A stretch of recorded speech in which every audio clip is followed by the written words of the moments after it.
Nicholas Kristof's biography is printed in your program, so rather than recite his many accomplishments listed there, I thought I'd introduce him in a slightly different fashion through a story. 3 years ago, the United States declared the humanitarian crisis in Darfur a genocide. With more than 200,000 presumed dead and 2.5 million Sudanese children, women, and men displaced, it's a region that desperately needs the attention and support of the global community. The newly released film, Darfur Now, follows the journey of 6 people working in different ways to resolve the conflict in Sudan.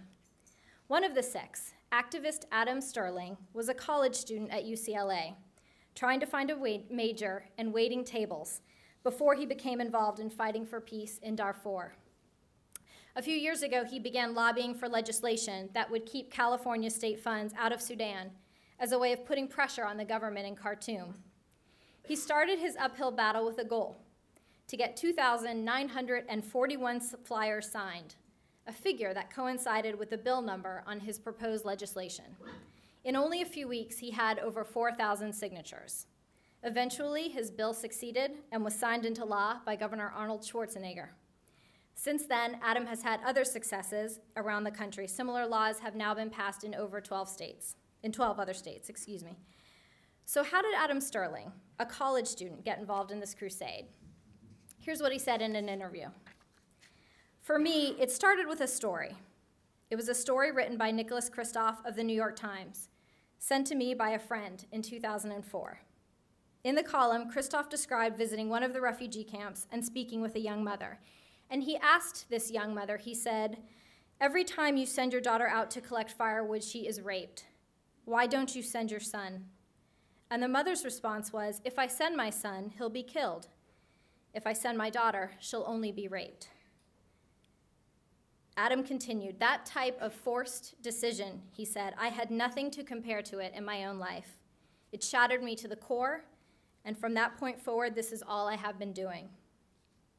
Adam Sterling was not an activist at the time he read Nicholas Kristof's column. He was a college student.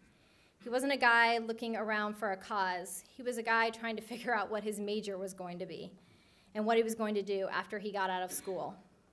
But in that moment, he was profoundly moved to a greater consciousness by what he learned, and Nicholas Kristof was his source of illumination. Marked forever by Kristof's words, he moved to action. He took that first step.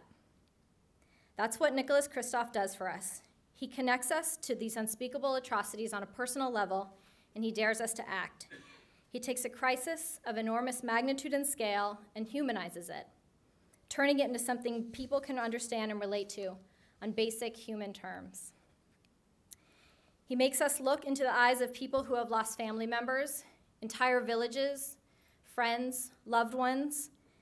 We hear the voices of people whom without him would have no voice.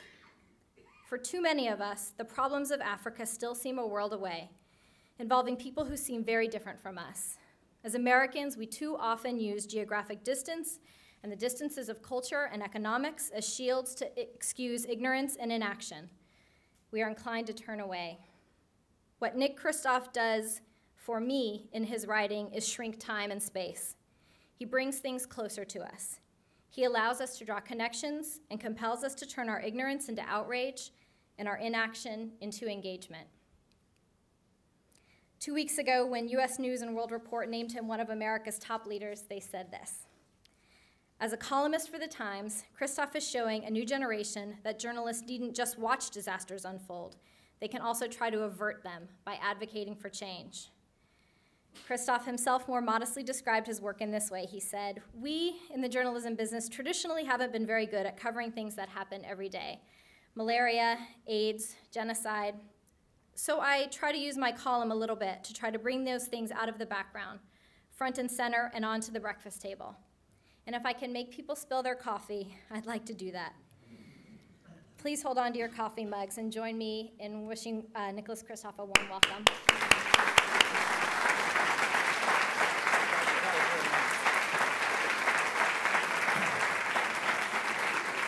Thank you. Thanks very much for that. I must say, that sounded suspiciously like a eulogy. especially in these kind of somber surroundings. You know, I was sitting there and thinking, did I somehow walk into my own funeral by mistake? But I'm really delighted to be here, and this is an incredibly high-powered audience, and down to the 3 fifth graders right here, and so welcome to all of you. I think it really is important that we have this audience. I thank the Blank Foundation for bringing us here, because the reality is that if there is going to be an effort to address issues like genocide or issues like humanitarian needs in Africa, it's not going to emerge, as one might expect, from Washington, but rather from real America. And when I was saying that, I noticed some of you looking sort of surprised, leadership from Washington? Where would you get that idea? But the reality is, in fact, that's right. That, for example, on the issue of genocide, which is obviously near and dear to my heart, whether it was in 1915 Armenians being slaughtered, when Woodrow Wilson, for all of his idealism, looking the other way, or FDR during the Holocaust, refusing pleas to at least try to bomb the rail lines to Auschwitz, or the Clinton administration refusing to even use the word genocide during Rwanda for fear that then they might have to actually do something. There is a pretty consistent and bipartisan record, unfortunately, in refusing to take the lead. And to the extent that there has been effort to address these issues, it's come from grassroots, from the grassroots. There was actually some reason to think that with this administration, when Darfur began, that it might have been different. President Bush, shortly after he took office, was reading a report about how President Clinton had not done anything about Rwanda. And he famously scrawled in the margin of that, "Not on my watch." And for those of you who know those green Save Darfur armbands, I mean, that is the origin of that. And so you do get the sense that President Bush, at some intellectual level, really did aspire to do better than the Clinton administration, for example, had done. And I think that, in general, presidents and administrations go into office thinking that they are going to really make a difference on humanitarian causes, and then invariably they don't make headway unless there is a constituency out there pushing them for it. And that's your job. That's our job. Our elected leaders aspire in their hearts to do better, and they don't, or they can't, unless that leadership comes from the ground up. I'd like to cover a few of the issues, and I think maybe the most effective way of addressing them is to raise the objections that I think people sometimes articulate, but at least often feel about why we should be concerned with humanitarian concerns in Africa or with genocide in Darfur. And so let me try to raise some of those concerns that I think people feel, and give you what I think is the response that at least works for me. And a starting point is simply the question of why Africa? There are so many needs, including in this country. Shouldn't we address our own needs before we go gallivanting around the globe and address other people's?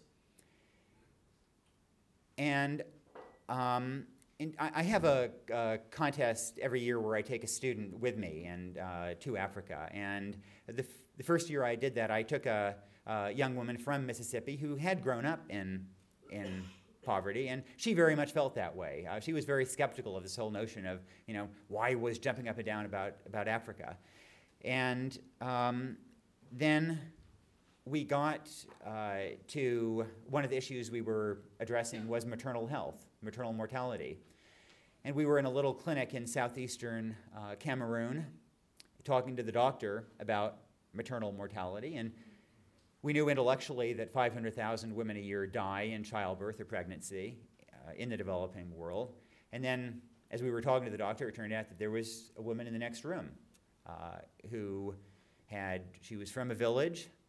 She had 3 kids already, her 4th pregnancy. When she went into labor, labor was obstructed. She had a blocked cervix, and the midwife, after 2 days, had sat on her stomach. The uterus had ruptured.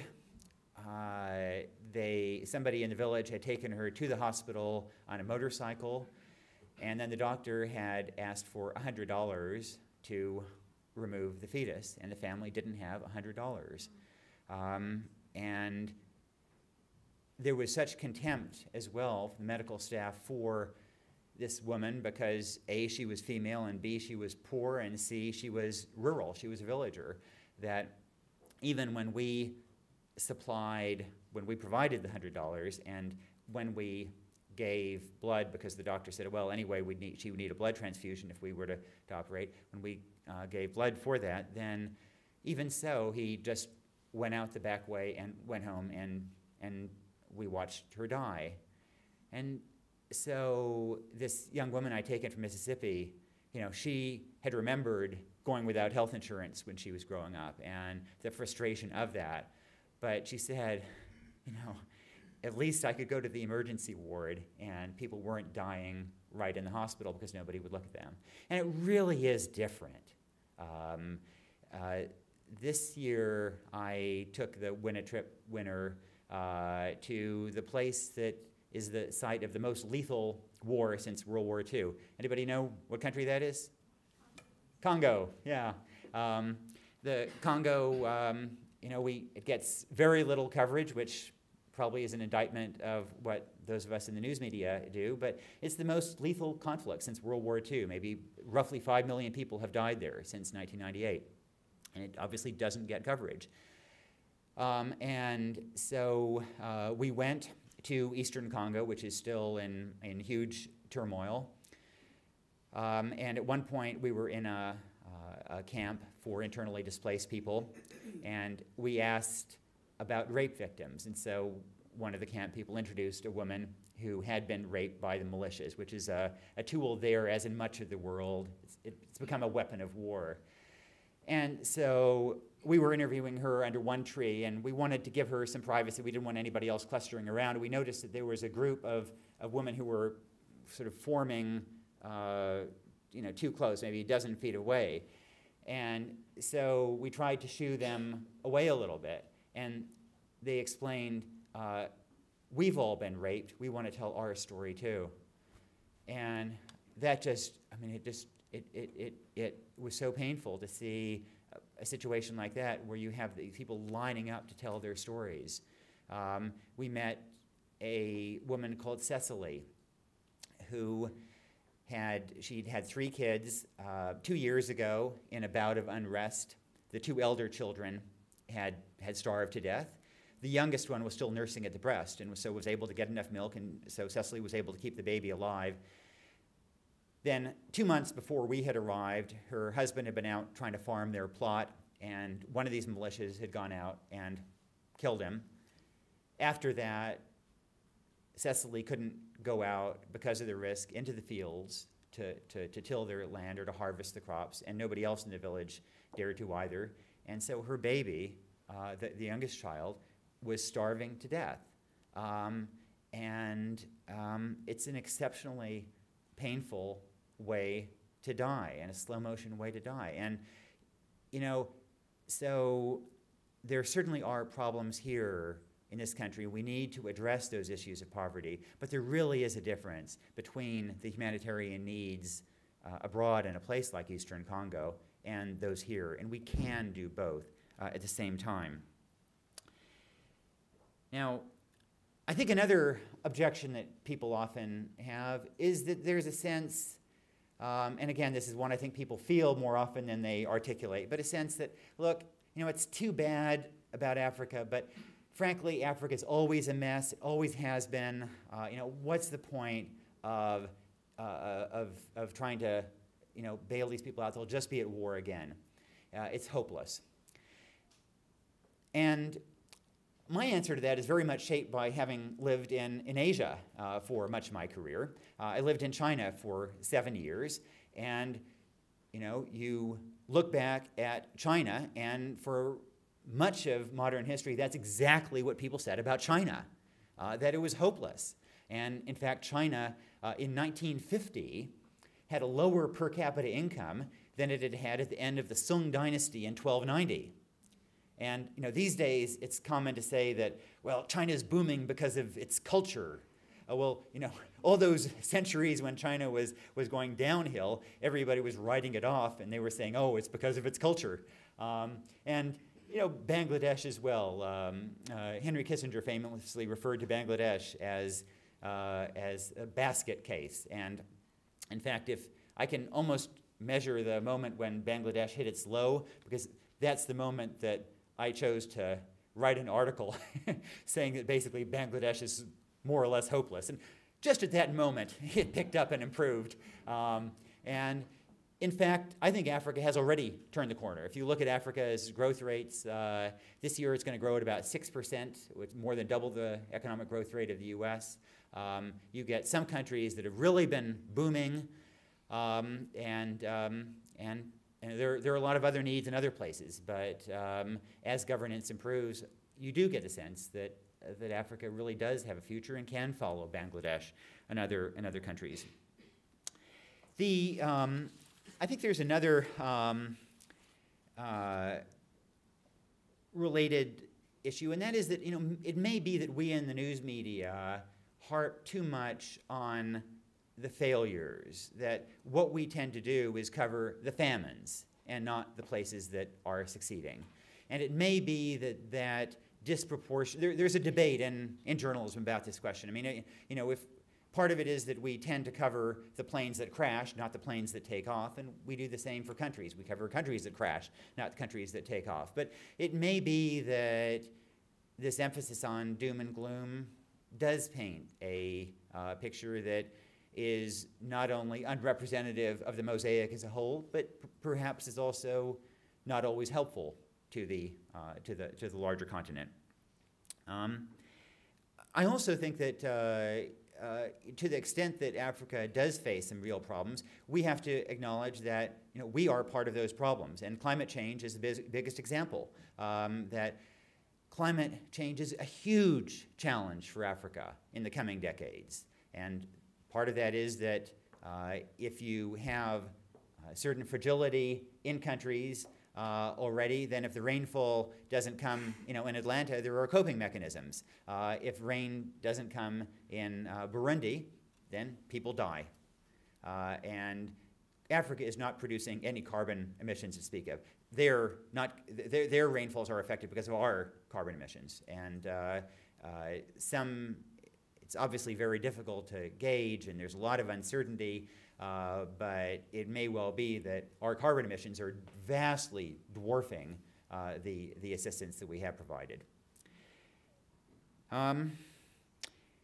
Another point that I think is people often feel is, well, Africa is torn apart by tribalism.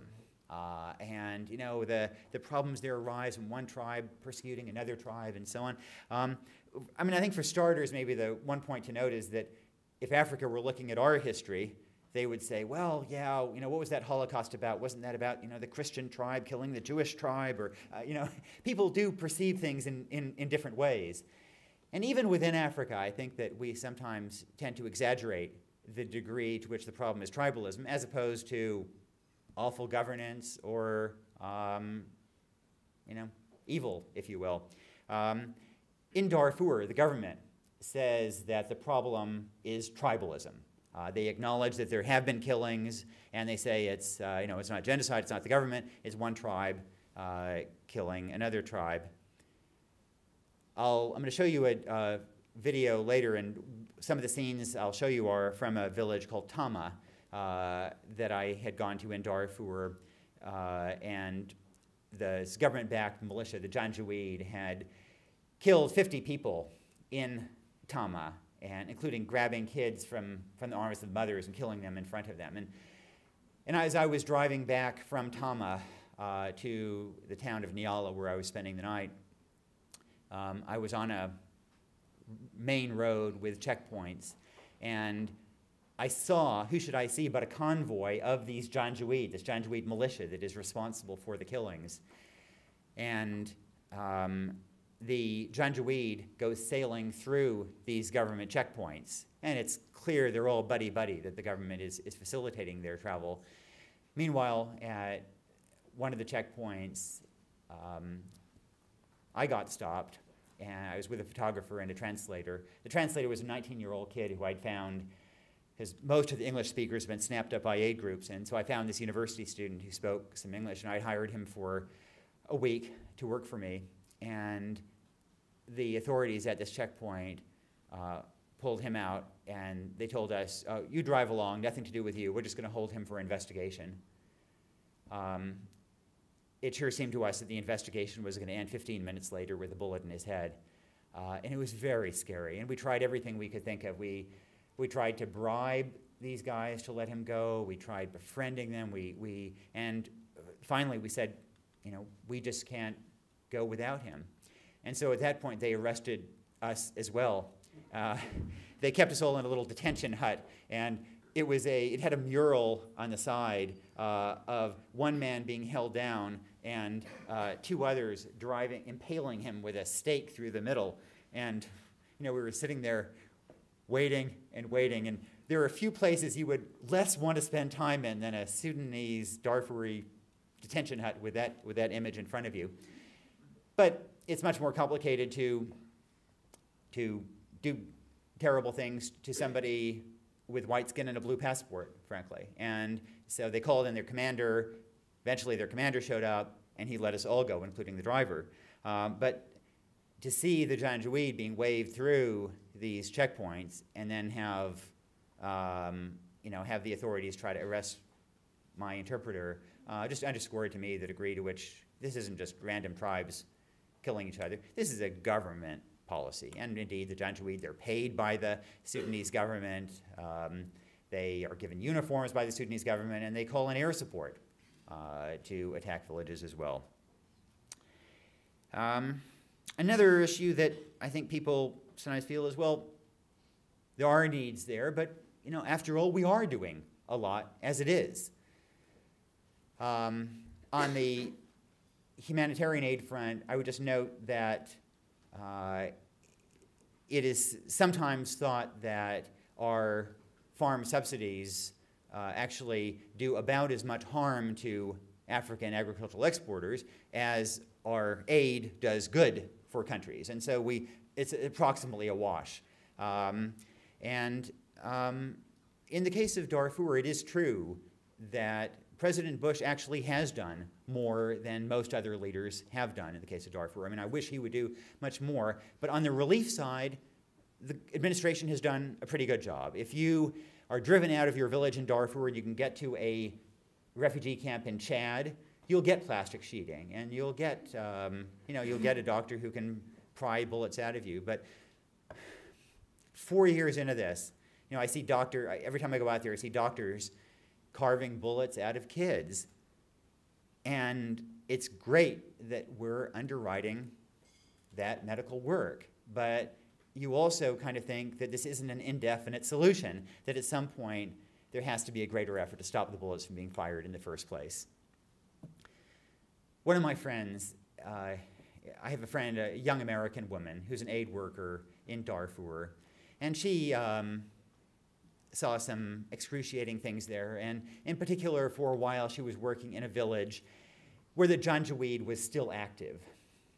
And she was trying to get the African tribes who were being killed by the Janjaweed to talk about it.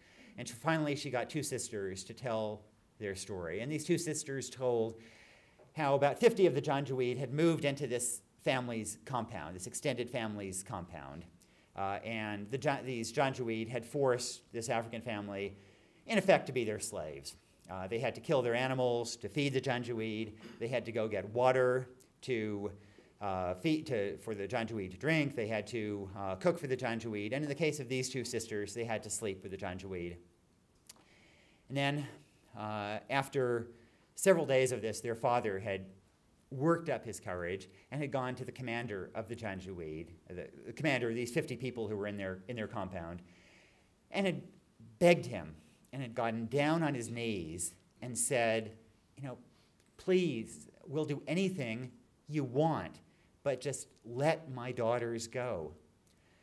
And at that point, the Janjaweed commander had called in the two sisters and had beheaded their father in front of them.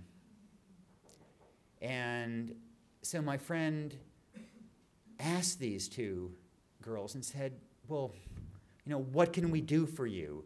We have plastic sheeting, we've got food, we've got some medical supplies. What do you have? What do you need? What can we give you? And they just said, there's nothing you have that we want. We just want to die. And so after 4 years of this, you think it's great that we're supplying plastic sheeting and food and all the rest, but it seems so incredibly inadequate. A broader question is why the focus on genocide in particular? If you look at the number of people who've been killed in Darfur, it's probably been 500,000 or less, maybe substantially less. In contrast, we don't know, but for example, malaria kills somewhere between perhaps 1 million and 3 million people every year worldwide. And so to put the Darfur genocide figure in perspective, the 4-year death total in Darfur is less than the margin of error every year from malaria. And so one can make a case that, well, maybe we should be focusing on all these other immense needs all over rather than genocide. And there are days when I do think that. But I've got to say that as somebody who has seen plenty of kids dying of malaria and everything else, nothing affects me more than going to Darfur and seeing parents who describe their children being thrown into bonfires because of a government policy based on the color of their skin or the tribe they belong to. And I think it's because fundamentally we have some kind of a moral compass that is moved in part by the degree of human suffering, but also in part by this word that seems dated, and that's evil. And you go out to Darfur and there's no doubt that that's what's going on there. It's evil. And I think that's why Anne Frank's diary today has so much resonance. It's not the story of one girl who suffered and died. It's the story of a government that, as a matter of national policy, killed a girl because of what she represented. And that genocide, I think, represents this ultimate effort to tear apart the human fabric. And ultimately, the only way we assert our humanity is by trying to stand up to that. And then one gets to this difficult question of, well, why should we care? And one can try to formulate an answer to that based on our national interests. Sudan has oil. Chad, the neighboring country, which is falling apart, is an oil exporter as well. We get Chadian oil coming here. It's been shown that failed states, which is what Chad and Central African Republic are in great danger of becoming because of Darfur, that failed states harbor terrorism, they harbor disease, they send refugees all over, and they're also contagious. It's a tremendous contagion. The average failed state, one study found, imposes economic costs alone of about $100 billion. So you can argue that it's worth investing much more modest sums to try to prevent these. And I think those arguments are all true. I think we do have a national interest in trying to address these issues. But ultimately, at least to me, the argument that has the most resonance is that we not only have interests, but we also have values. And I think it's our values that are most affronted by the suffering that goes on in these countries, and maybe the most compelling reason to address these issues and all these humanitarian issues is, as many of you know, one of the issues that has been close to my heart has been sex trafficking. And the reason that became a cause of mine was years ago in Cambodia. As a reporter, I went into a brothel, and met these two girls and interviewed them, spent an afternoon interviewing them, a 15-year-old and a 14-year-old. The 14-year-old had been sold by her stepfather. The 15-year-old had been kidnapped and sold to the brothel. And they were locked up. And they were slaves, as much as 19th century slaves. The difference was they were going to be dead of AIDS by their early 20s. And the 15-year-old's mother had, in fact, after traveling all around trying to find her daughter, had finally, a week earlier, found that girl in that brothel. And so I asked, well, why didn't your mother take you away then and rescue you? And she said, the brothel owner said he'd paid good money for me, and my mother could buy me back, but my mother didn't have the money. And I said, well, couldn't she go to the police? And, again, what a naive American. That, of course, the brothel owners are paying the police. And so if the girls tried to escape, the police would arrest them and take them right back to the brothel. And, so you build these connections with individuals and you see these stories, and then suddenly these larger issues have a broader meaning, and you want to address them. And, my aim today is not only to help you, I hope, understand some of these issues, but also to try to galvanize you and encourage you to action. And I hope that afterward you will, for example, on the issue of Darfur, go to a website like SaveDarfur.org, or Genocide Intervention Network is active there, or some of the relief groups, not least of which, CARE here in Atlanta does fantastic work, and Helene Gale, the head of it, is here. I've seen CARE's work on the ground, and it's awesome. It's incredibly inspiring. But I think the best way of building those connections is precisely to show you some images of what Darfur does look like these days. And half of me kind of wants to apologize ahead of time for images that in some cases are pretty graphic and disturbing. But after 4 years of this, I guess I've decided to stop apologizing, because that's what Darfur looks like. And I think the only way to shake people up is to show them just how awful things really are out there. You can see this image here. I became, it's obviously unusual for a New York Times columnist to bounce into the same sort of remote, obscure part of the world like Darfur time and again. In my case, it happened because on one of my first trips, I was out and I reached an oasis, this place, on the Chad-Sudan border. There were 30,000 people who had fled their villages in Darfur and had taken shelter in this oasis. And there were trees, since it's basically a desert area, so they were sheltering under trees. And so I did what a journalist does. I went from tree to tree talking to people. This young man was under the first tree, and he'd been shot in the neck and in the jaw when the Janjaweed attacked his village and left in a pile of bodies along with his parents. His brother had been only shot in the leg and had been able to run away. At night, the brother returned to the village and wanted to bury his parents and the brother, found that the brother was still alive, carried him on his back for 49 days through the desert to get him to this oasis, thinking that he could then get help. Well, that was the first tree, and then this was the very next tree. This is a woman who, her parents had been killed in front of her and then thrown into the village well to poison the water so that nobody else could farm that, could inhabit that village afterward. Then her husband had initially survived. The Janjaweed had tracked them down and killed her husband and the other menfolk in her clan, and she had taken this child and two other children to this oasis. They were the second tree. Under the third tree were these two kids. Their parents and older siblings had been killed, and they had been left alone in the world.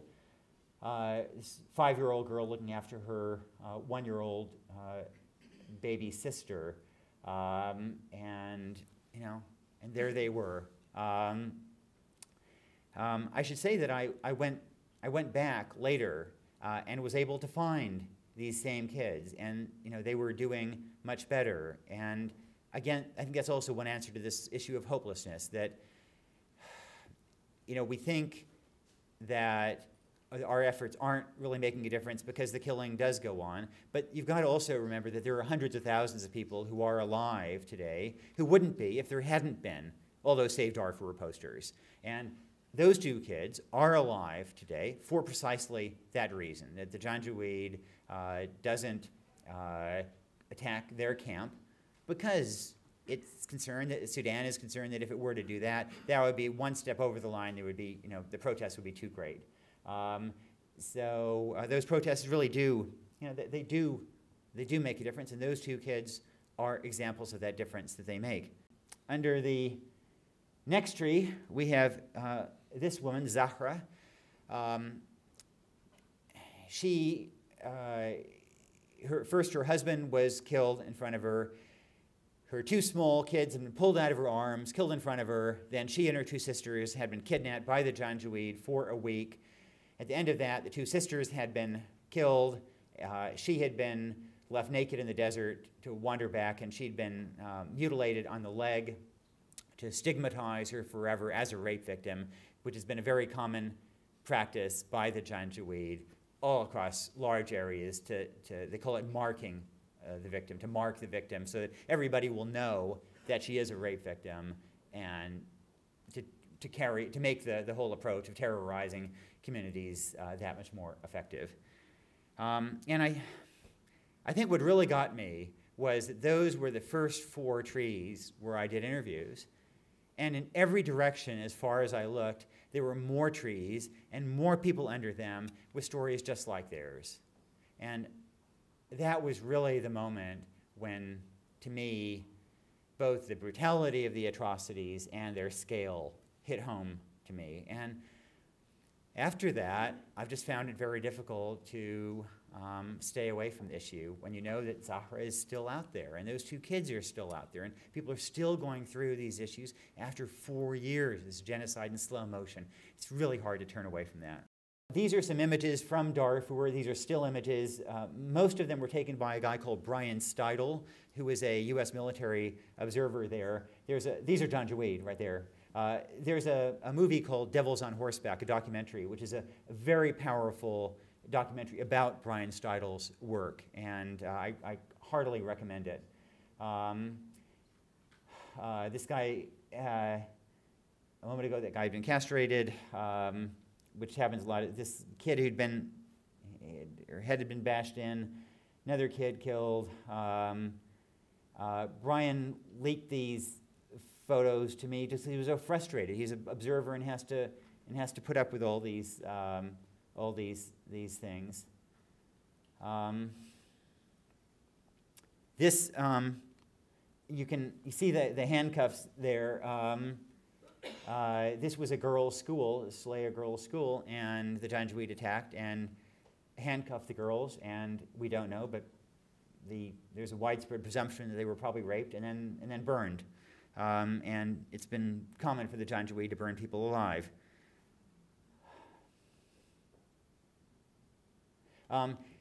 This is a woman I met in the biggest camp, or what was then the biggest camp in Darfur, Kalma camp. She had lived a comfortable middle-class existence. And then the Janjaweed had attacked.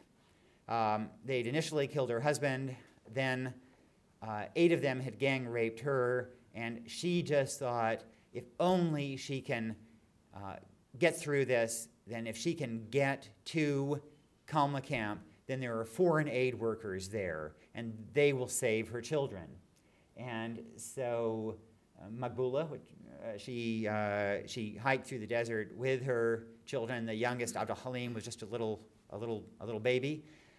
She got there, and Abdul Halim was still alive, although barely. And at that point, Sudan was not the Sudanese government was not allowing new people to be registered at the camp to get supplies and to get attention. And so 3 days after she arrived at the camp, Abdul Halim died.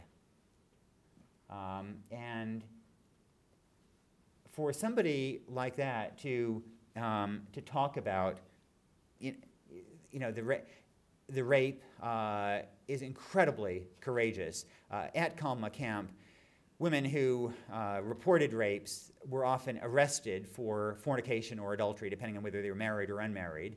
In fact, right before I talked to her, there had been a student named Hawa. And Hawa had been out gathering firewood, had been raped, was taken to a French clinic, Médecins du Monde, and the two nurses at Médecins du Monde, they were treating her, and somebody in the clinic apparently called the police and reported that this woman has reported a rape, is getting treatment. The police pulled up in several pickup trucks in front of the Médecins du Monde clinic. These two French nurses tried heroically to keep these police out, but they were pushed aside. And the police grabbed Hawa and took her to jail, and they handcuffed her. They chained her to a cot with one arm and one leg, and and then they arrested her for fornication. After that, of course, nobody was willing to try to get medical treatment for these rapes. There's also there are post-exposure prophylaxis kits, which reduce the risk of HIV transmission from a rape if they're administered promptly. Sudan, at that time at least, was preventing aid groups from bringing in post-exposure prophylaxis kits. The point to underscore is this is not rape that is incidental, as you sometimes see it, to upheavals and violence. This is a policy of rape by the Sudanese government to terrorize people. And for people like Magbula to talk about it, I just find incredibly inspiring. I talked earlier about the village of Tama, where coming back from Tama, I'd I was stopped at this checkpoint. These are the survivors from Tama. They had been driven out. They'd gone to a village about 10 miles away, and they were kind of stuck here. They didn't know where to go. Then I went into Tama itself.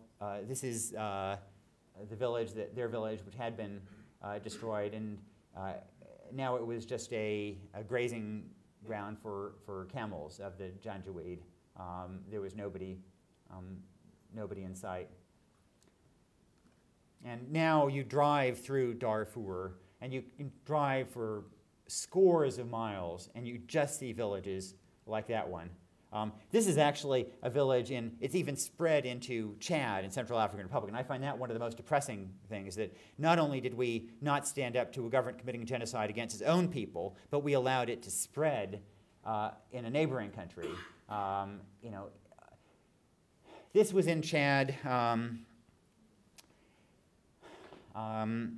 This village, a village called Bildik, had been attacked shortly before I arrived there that night. And what the Janjaweed hadn't realized was that there were some people in Bildik who did have weapons and shot back.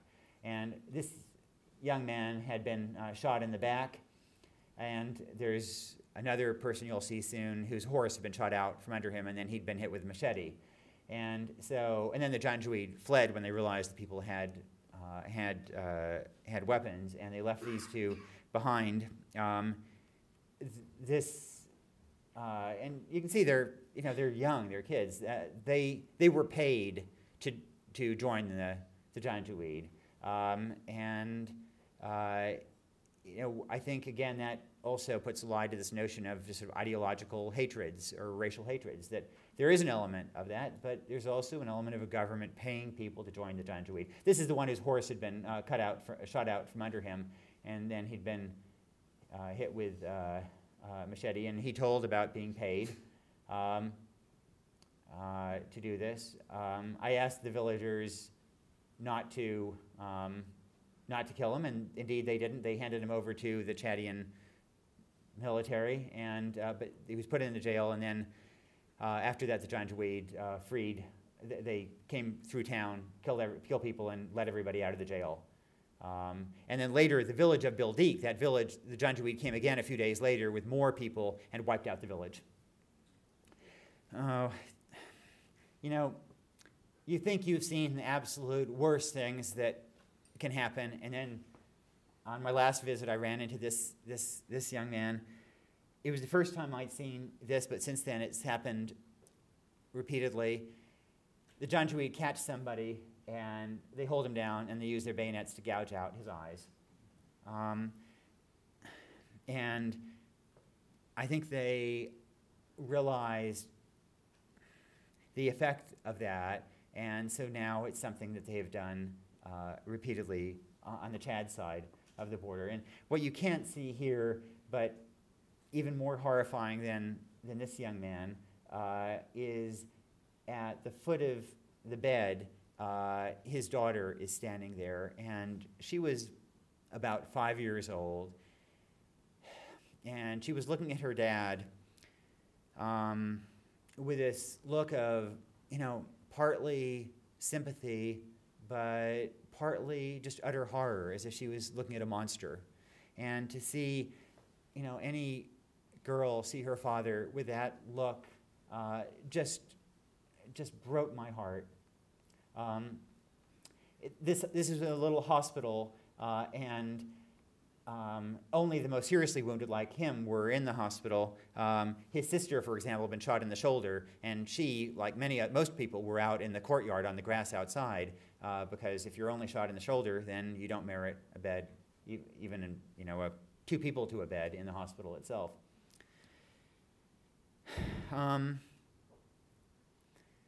I feel like I'm being incredibly depressing, and, you know, I sort of look out and I see everybody looking, you know, utterly horrified. But I want to leave you with a couple of people who I think present a different and more inspiring thought. People periodically ask me, you know, how can you do it? How can you go over and over to Darfur and hear these stories and see these things and still kind of hold your sanity? And it's because you do see and hear really terrible things, but side by side with that, you see the very best of humanity. And you see that in the form of these incredible aid workers. You know, I bounce in for maybe a week. Those aid workers are there day in, day out, constantly. I mentioned earlier my friend, this American woman who was there, who, you know, had talked to these two sisters, and you know, I was thinking of her over Thanksgiving, because after that particular time in Darfur, she had gone back to visit her family in the U.S., and she'd been at her grandmother's house, and she was telling me how she'd just been, and all in Darfur, you know, she was an incredibly strong person who had just seen all these terrible things and had been just fine. And then she got back to her grandmother's house and was in the backyard and saw a bird feeder. And she just broke down. And she said that, you know, after being in Darfur and seeing all these terrible things people are doing to each other, and then to be in a backyard in America and see people, you know, put out bird food for birds so they'll get by a little bit better for the winter, that was more than she could handle.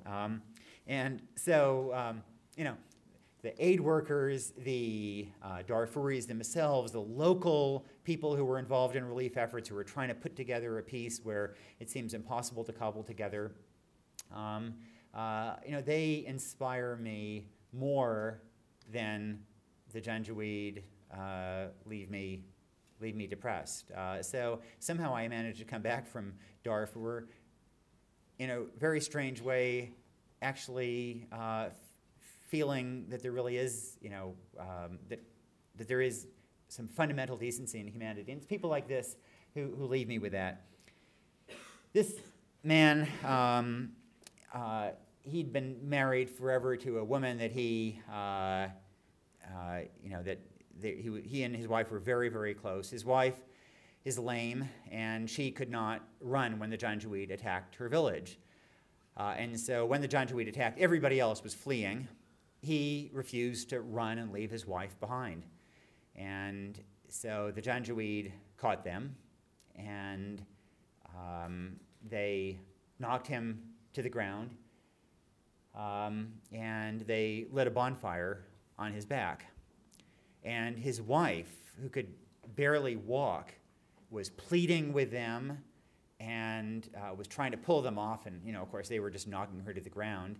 But finally, she jumped on top of the bonfire and tried to put out the fire with her own body. And at that, the Janjaweed, I think, really got sort of embarrassed, and they said, "Oh, he'll die anyway," and they went and left him. And she was able to put out the fire, and she saved him. His name was Yahya, and so he stood up for her, and then she stood up for him, and so the burns are being scraped off, and of course there's no anesthetic, but he's alive because of her.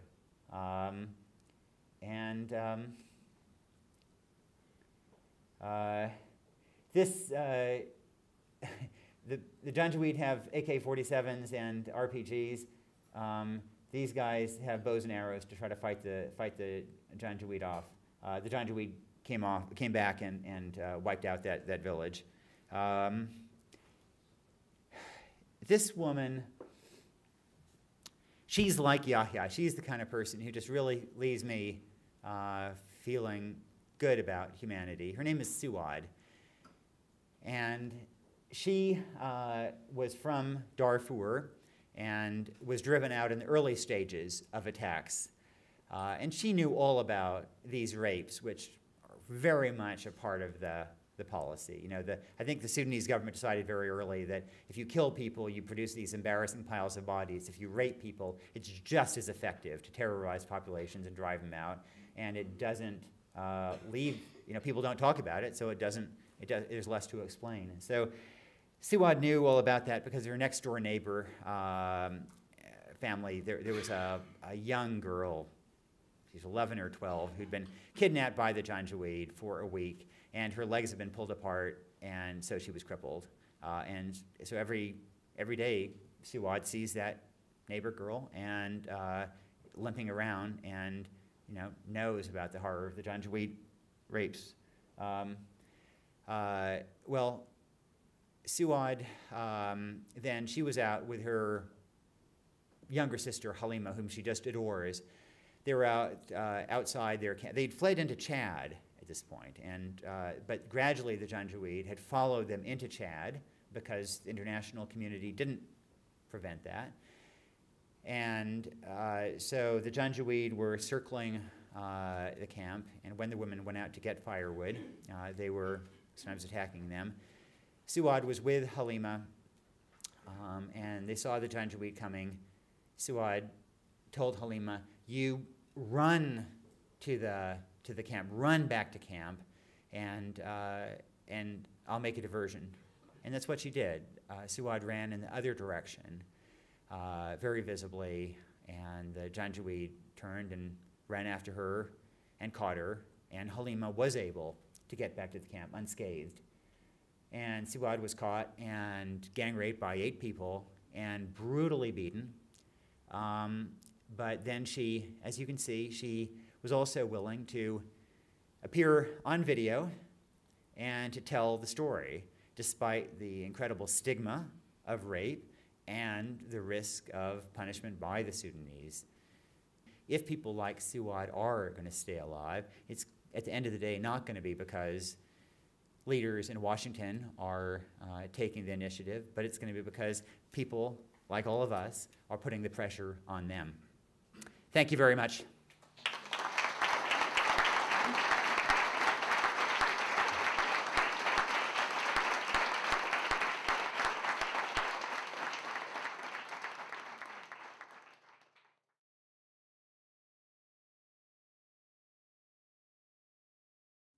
Most people can't just jump on a plane and gallivant off to these places. So, what can they realistically do?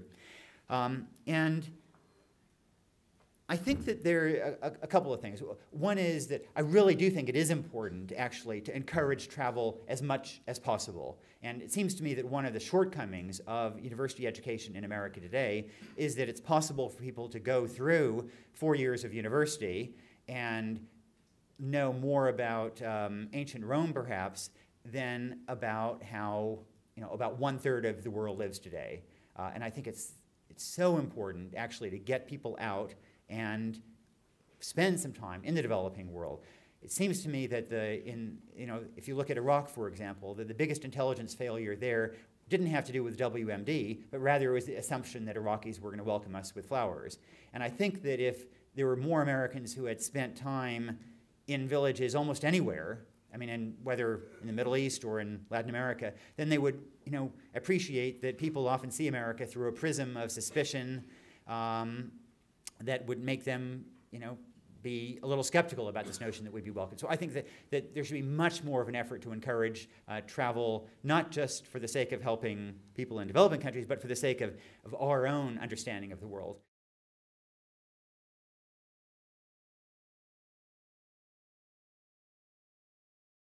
Everybody in Darfur is Muslim. There was a separate North-South war in Sudan in which that was religious to some degree, northern Muslims against southern Christians and animists. But in Darfur, everybody is Muslim. There, the tension is, in a sense, threefold. One is Arabs versus non-Arabs, and then in addition, the Arab population tends to be lighter skinned, and the African tribes tend to be darker skinned. So there is an element of skin color, although one can exaggerate it. And in addition, occupational, that in general the Arabs tend to be nomadic herdsmen, and the African tribes tend to be settled farmers. And so you have some of that herdsman versus farmer conflict that has been around forever. On top of that, you also had competition for scarce resources, and there's some reason to think that may be associated with climate change. The climate models show that one would expect drying of the area as you get higher carbon densities, and whether for that reason or just by coincidence, there has indeed been a drying of the area. I think that one can exaggerate the degree. I don't think this is a consequence of climate change. I think this is a consequence of a genocidal government in Sudan. But you had these conflicts between the tribes, and the African tribes are the Zagawa, the Masalit, and the Fur. And there was an incipient rebellion by those African tribes in 2003, and then the Sudanese government basically decided to resolve this, to come up with a military solution. And the Sudanese government, they're not Taliban-style extremists. They simply thought, as a practical measure, this was a remote area, people wouldn't particularly notice, and that the most effective way to deal with the insurgency was to slaughter people in rural areas. And and they started doing that, and to some degree, it worked. And there hasn't been much protest, partly because it's hard to get to, partly because it's a long way from anywhere. And in terms of the differences from Bosnia, it seems to me that it sure helps if genocide victims are white and European in terms of generating a response. But we didn't do so great in Bosnia either, so I wouldn't want to take that too far. But the big problem in generating international response has been China.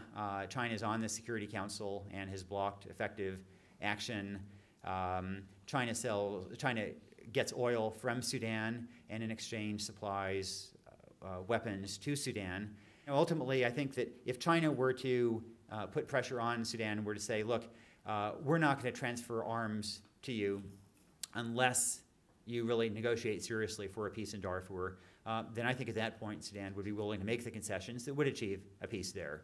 And I think a peace in Darfur is soluble, but I'm afraid that there isn't going to be enough pressure, it's not going to be achieved, and that in fact what we're going to see is that Darfur is going to be remembered merely as the prologue to something much bloodier, and that's going to be a revival of the North-South War, which had killed 2 million people. And if that revives, and I think there's a reasonable chance that it will, you could see another 2 million people dying there, and maybe that would take away the title from the Congo of the world's bloodiest conflict. And to see all this happening in slow motion, there's a film that's going to be, a documentary that's going to be on HBO, I believe next Friday, called Sand and Sorrow,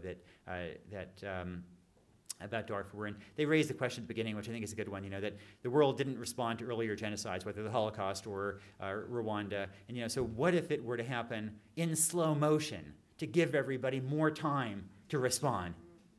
And now we have the answer.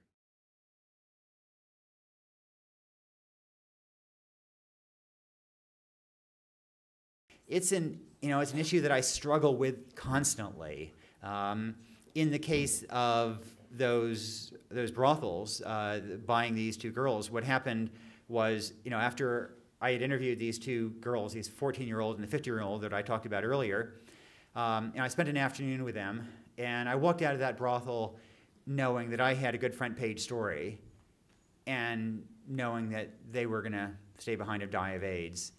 And it felt like a really unequal, exploitative relationship for 2 girls who were being exploited every day in one way or another. And so when I went back as a columnist, I really didn't want to have that same kind of unequal transaction, if you will. And so I asked the Times lawyers, do we have any policy on buying human beings? And turns out we didn't. So I ended up later as a columnist, buying 2 individuals, and one for I think $150, one for $200. I got receipts from their owners, which just kind of blew my mind that you could buy a human being and get a receipt for them. And I'm still in touch with both of those girls. And you're right, some people thought, journalists shouldn't be doing that. I would also say that I don't think that buying girls out of brothels is a real solution to the problem, because essentially it raises the market price of girls and creates more incentive for somebody else to kidnap girls and to sell them to the brothels. I thought that it would, doing that, taking them back to their village, would enable me to also to sort of create this process that I would write about and get people engaged in the issue, and that was to some degree how I justified the economics of it. But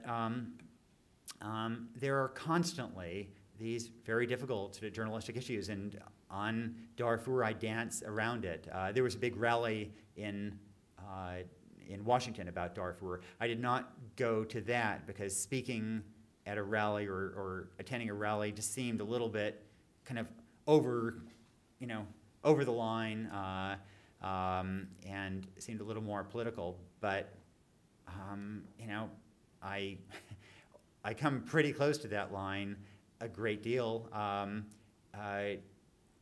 One time in China, there was maybe one of the toughest decisions I've ever had to make. When my wife and I were based in China, there was a young man from Tsinghua University who had helped us cover Tiananmen.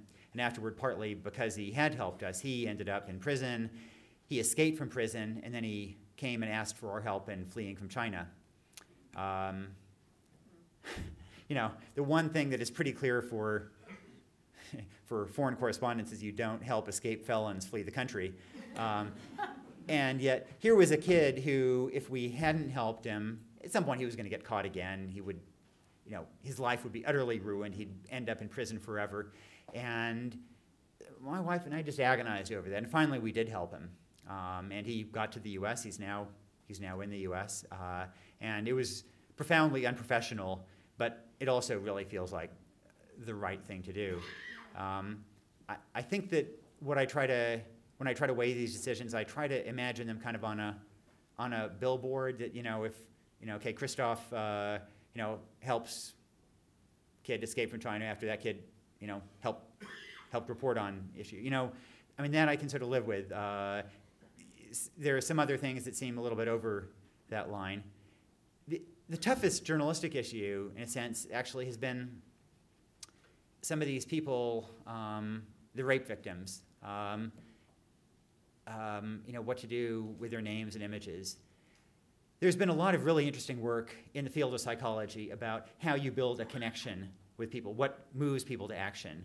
And one of the lessons is that if you ask people to donate to a cause, then they don't.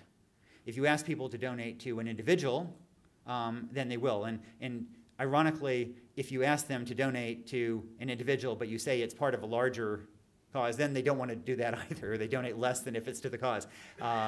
It's those individual, people want to help individuals. They don't want to help issues. And so I know that if I'm writing about rape in Darfur, for example, I'm going to get people indignant if I write about individuals, if I tell that story through individuals.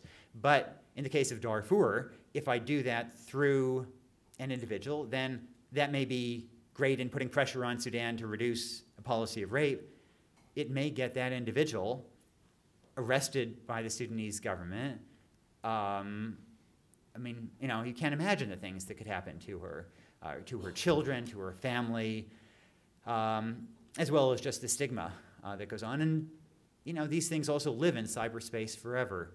And I can't tell you how much I've sort of agonized about that trade-off. And if it's a political prisoner, for example, a dissident, there's a prominent Sudanese dissident called Mudawi, and when I quote him as saying nasty things about the government, I always wonder if I'm going to get him killed. But Mudawi, he knows what he's doing. He's taking these risks, but he knows what it means to be quoted in the New York Times, and he's willing to do it, and I'm not going to be paternalistic and say, no, I'm not going to quote you for that reason. But these rape victims, they don't know what it means to be quoted, to have their picture on a website. They don't know what a website is. And so there's no such thing as informed consent. You've got to make that decision for them.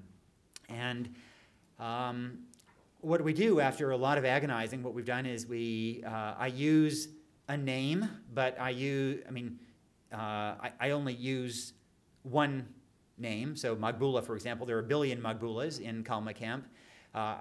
We shot that against, you saw just a dirt background, so they can't figure out what part of the camp she's in. There are 90,000 people in the camp. I don't know how many Magbulas there are. The police also don't have easy access inside the camp. We don't run the victim's voice, because that will tell you what ethnic group, whether she's speaking Zagawa or Masalit or Fur. Ideally, if they don't know, and especially we don't say what village she came from, because the camps are organized by the village that they fled from. And so, our sense and our hope is that if we have their name, Magbula, and an age, that is not going to be enough. An age seems much more precise to American readers, but to Sudanese, ages are very vague. That it gives a verisimilitude, and the image gives a verisimilitude that is going to move Americans, but isn't going to be enough to get the police. After every trip, I am just terrified that I'm drawing those trade-offs wrongly, and that I'm going to get somebody like Magbula, arrested and tortured, killed, whatever, and ruin the life of her children as well.